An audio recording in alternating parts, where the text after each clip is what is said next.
everybody. It's lovely to see you all on Friday the 17th of April. The story today is Custard the Dragon. Now, Custard the Dragon is super cool and you're going to hear why. So Custard, the Tale of Custard the Dragon, and it's by Ogden Nash, and there's Custard the Dragon. Righty-ho. Belinda, how can I show that? Let me just turn that around a little bit. There we go. Belinda lived in a little white house with a little black kitten and a little grey mouse and a little yellow dog and a little red wagon and a really-o, truly-o little pet dragon. How cool would that be? Now, the name of the little black kitten was Ink, and the little grey mouse, she called him Blink, and the little yellow dog was as sharp as mustard, but the dragon was a coward, so she called him Custard. Custard the Dragon had big sharp teeth and spikes on the top of him and scales underneath, mouth like a fireplace, chimney for a nose, and really-o, truly-o daggers on his toes. Belinda was as brave as a barrel full of bears, and Ink and Blink chased lions down the stairs. Mustard was as brave as a tiger in a rage, but Custard cried for a nice, safe cage. He's not very brave, is he? Gosh.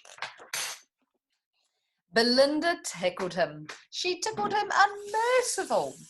Ink, Blink and Mustard, they rudely called him Percival, and they all sat laughing in the little red wagon at the really-o, truly-o, cowardly dragon. That's not showing KCM, is it? We wouldn't do that. Here we go. Look at the picture while I read this bit.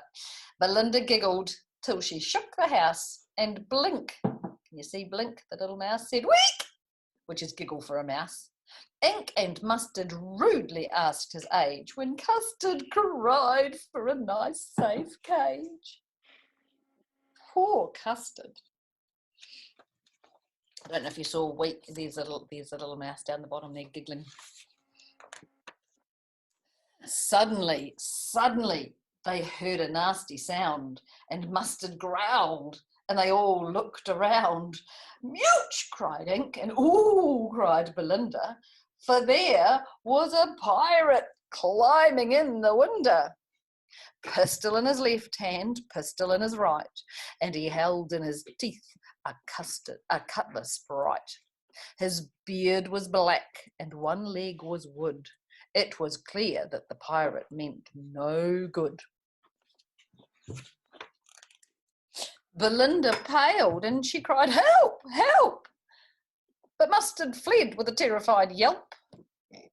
Ink trickled down to the bottom of the household, and little mouse Blink strategically mouseholed.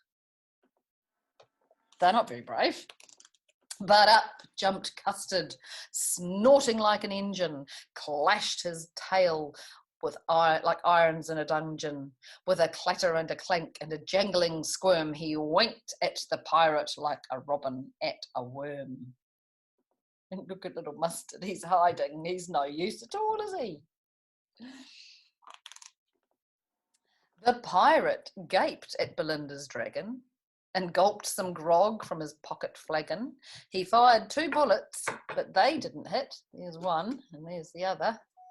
And Custard gobbled him every bit. See little mouse hiding in the mouse hole. Belinda embraced him. Mustard licked him. No one mourned for his pirate victim. Ink and Blink in glee did gyrate around the dragon that ate the pirate. But presently up spoke little dog Mustard. "I'd have been twice as brave if I hadn't been so flustered." And up spoke Ink and up spoke Blink. "We'd have been 3 times as brave, we think, And Custard said, I quite agree that everyone is braver than me. My helicopter got one life. Someone's got their microphone on. Belinda still lives in her little white house with her little black kitten and her little grey mouse and her little yellow dog and her little red wagon and her Trulio, little dragon. Belinda is still as brave as a barrel full of bears, and in Blink chase lions down the stairs. It is as brave as a tiger in a rage. But Custard keeps crying for a nice, safe cage. Nothing's really changed, has it? All right, I do have, I've got a couple of other stories because I thought that one would be quite quick. So I've got another story today, and this is called George and the Dragon. So if you know lots of history, there's lots of stories about George and dragons, but this one's a little bit different. But I thought it kept with our theme of princesses and dragons. I hope that lovely dragon mask is looking lovely on there. I can't see that person, but I hope it's on. Here we go. George and the Dragon. Far, far away in the high, high mountains, in a deep, deep valley, in a dark, dark cave, there lived a mighty dragon. Looks a bit different, doesn't he, to our Custard the Dragon? I think I like Custard better. This one looks a bit scary, doesn't it? He could fly higher than the clouds and faster than all the birds. He could burn down a forest with a blast of his fiery breath. Gosh. He could smash a castle wall with a flick of his mighty tail.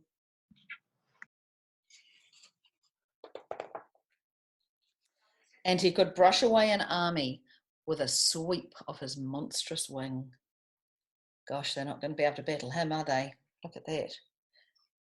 He's got a hold of, who's he got a hold of in his foot? Can you see there? I think he might be kidnapping her. There was nothing so fierce and so terrible as the mighty dragon. But he had a secret, a big secret. Well, actually, a very small secret.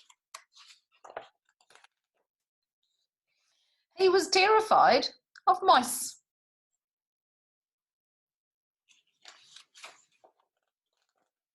Which was a pity, because that very day, a mouse moved into the cave just next door. So there's the dragon's cave, and look, there's a tiny little mouse cave, and look, it's been sold. He's just bought it. And his name was George. Look at all the skulls and bones. It's a bit scary to live next door to that, isn't it? He's got his little suitcase though, so he's ready to move in. Now, George didn't much care for the cave next door. It was cold and dark and drafty. And the previous owner had been a bat. So the fixtures and furnishings were most inconvenient. He's got the beds hanging upside down. That's no use, is it? He has got his little teapot out though. And the nearest cheese shop was miles and miles away. George was feeling rather miserable. You got to wonder why he bought the house, really, wouldn't you? And to make matters worse, he had no sugar for his tea. I know, said George. I'll just pop next door and see if I can borrow some. Can you remember who he lives next door to? Can you remember what he lives next door to? I say, you couldn't loan me a couple of lumps of sugar, could you? Said George. There's little George talking to the dragon. Ah! Screamed the dragon. He's dropped the princess and he fled. Oh, blow, said George. No tea. But George did get his tea after all, with 2 lumps of sugar, and he got cheese too, and nuts and berries and biscuits and crackers and cream cheese sandwiches and jelly and ice cream and fairy cakes with pink icing, and can you see pouring a tiny little cup of tea for him, and a cozy little hole in the castle wall. And it says there, beware of the mouse. It's got a big lump of cheese. And look who's hiding. He doesn't look very happy, does he? He's terrified of the little tiny mouse. It's a bit silly, really, isn't it? And there's their crest from the castle.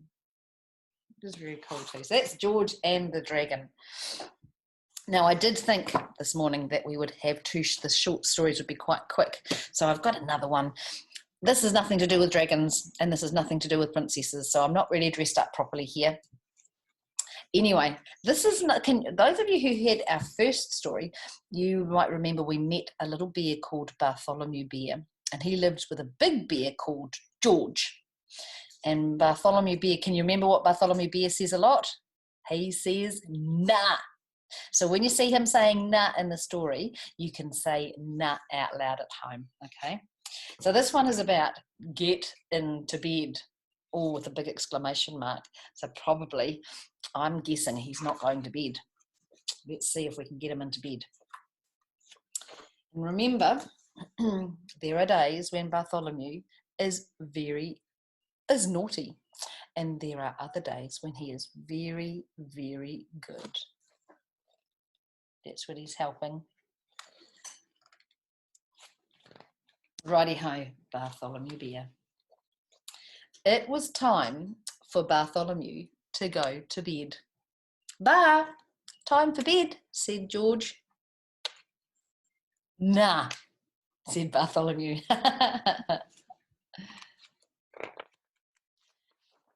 I'm just watching the chats come in. It's lovely to see everyone going, nah. George said, brush your teeth and go to bed. Oh, look at that. Can you see that? Oh, that's not very nice. That must be when he's being a bit naughty. Nah, said Bartholomew. Looks a bit sad, doesn't he? He has got his toothbrush, though.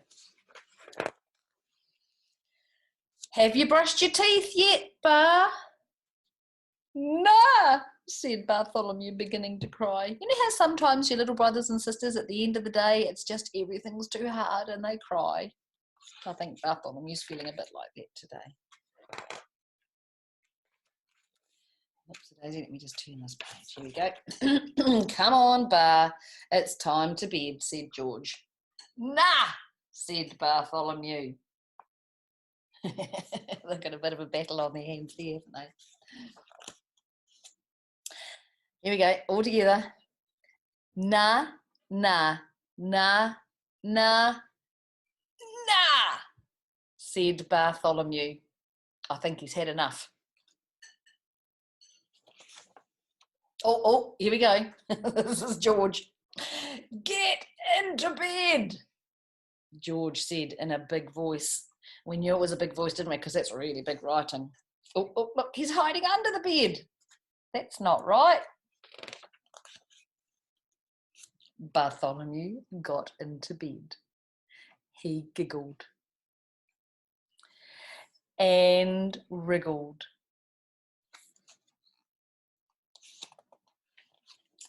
He hid. And he tickled, tickle, tickle, tickle. He cuddled. Look, doesn't George look happy? And he huggled.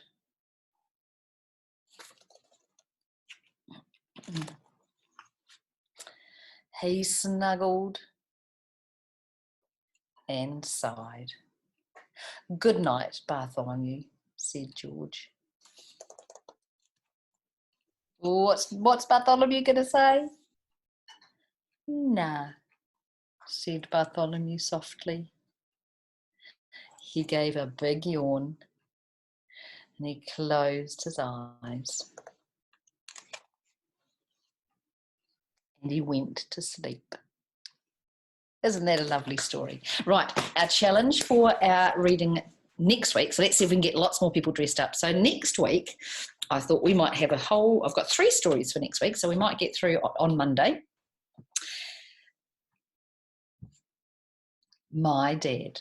So I've got 3 books that are focused on Dad. So I'd like to see if you guys, I think that I can see Ian there. I reckon Ian could dress up like his dad. See if you can dress up like your dad. You might even want to borrow some of Dad's clothes. If you haven't got Dad at home, that's okay. Wear something that you think a dad might wear. And I've got 3 stories to read with you on Monday about dads. Lovely to see you all. Have a fabulous weekend. Stay safe in your bubble. And I'll see you on Monday. Ka kite.